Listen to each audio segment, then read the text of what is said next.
मेरे से इन्होंने हाथ आगे किया, तो मैंने उसी टाइम कहा कि आप तो देश के दुश्मन हो भाई।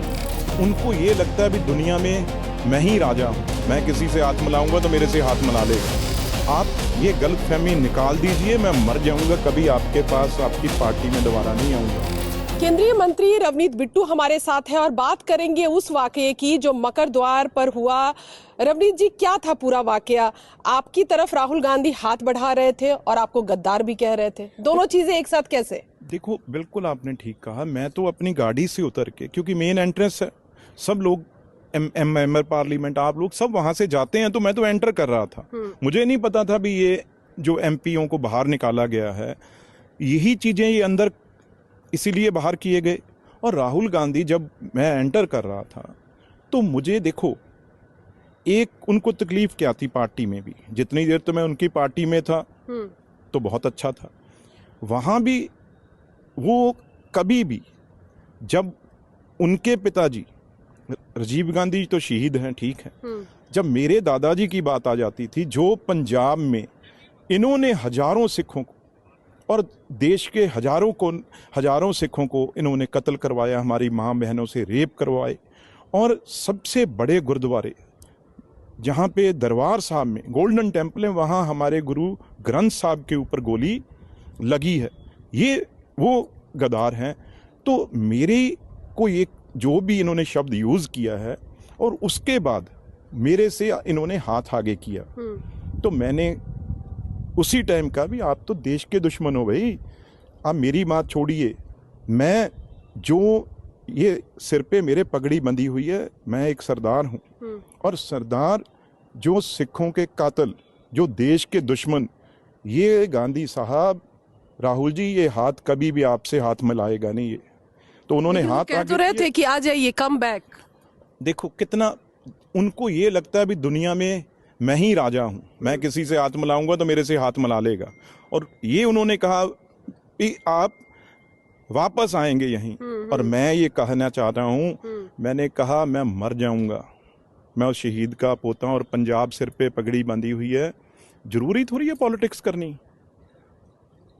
आप ये गलतफहमी निकाल दीजिए, मैं मर जाऊंगा, कभी आपके पास आपकी पार्टी में दोबारा नहीं आऊंगा। राजा वड़िंग कह रहे हैं कि गद्दार क्यों ना कहे रवनीत बिट्टू को, सब कुछ तो कांग्रेस पार्टी ने दिया, जाकर बीजेपी से हाथ मिला लिए, तो क्या गलत कह दिया राहुल गांधी? यही कांग्रेस पार्टी ने पंजाब में आग लगाई, इसी पंजाब को जब आग में झोंक दिया, तो मेरे दादाजी आए जिन्होंने पंजाब को अमन शांति दी। ये तो बच्चे थे, शायद पैदा हुए थे या नहीं हुए थे, ये तो बहुत बच्चे थे। तो कभी इस गलतफहमी में कोई ना रहे। टिकट तो कांग्रेस पार्टी सैकड़ों को देती है, अब भी टिकट दी हैं।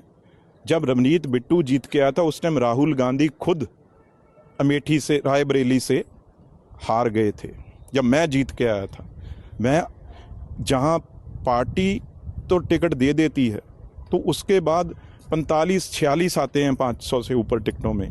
तो इसलिए ये गलतफहमी बहुत बड़ी हो जाती है कई बार, क्योंकि ये लोग, इनको किसी की इज्जत, किसी का सम्मान नहीं है, क्योंकि ये लोग सिर्फ पैसे, जो पंजाब में आज हर चीज बताई जा रही है भी 400-500 करोड़ रुपया, वो देके ये आज वो कांग्रेस है। लेकिन क्या आप ये उम्मीद कर रहे थे कि राहुल गांधी इस तरह से पर्सनल अटैक कर देंगे? एक बात और सुनिए, ये तो प्यादे हैं, राजा वड़िंग हो या दूसरे जो भी हैं, ये तो प्यादे हैं।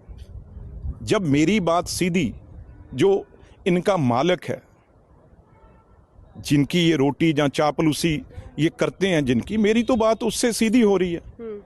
और इनकी तो क्या औकात है, मैं ये नहीं कहता औकात मतलब कोई पैसे में या कोई वैसे, पर जब मेरी सीधी बात ही, मेरी सीधी लड़ाई राहुल गांधी से हो रही है, तो ये तो कहाँ बीच में आ ही नहीं सकते, ये तो नाड़ी हैं, अभी बच्चे हैं। तो वो मेरे से जब बात कर रहा है, मैंने उसे कहा भी तू मेरी बात छोड़, तू तो भाई देश का गद्दार है, सिखों का गद्दार है, हमारे गुरुद्वारों को अटैक करने वाला, हमारे गुरुद्वारे को ढाने वाला, तोड़ने वाला, उससे रवनीत बिट्टू और ये पगड़ी वाला सरदार कभी हाथ नहीं मिलाएगा। चलिए, धन्यवाद। रंजीता झा, टाइम्स नाउ नव भारत, दिल्ली।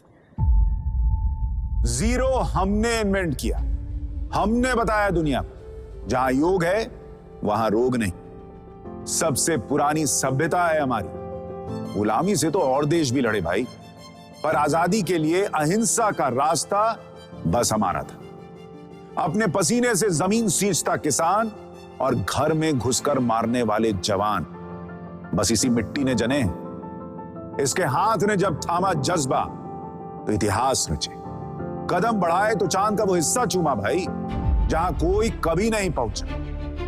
आज पूरी दुनिया में शान से लहरा रहा है तिरंगा, और इसके पीछे है गर्व से भरी अनगिनत कहानियां जो लिखी जा चुकी हैं और लिखी जा रही हैं, जिन्हें मैं सुनाऊंगा राष्ट्रगर्व रोज शाम 6:25 पर।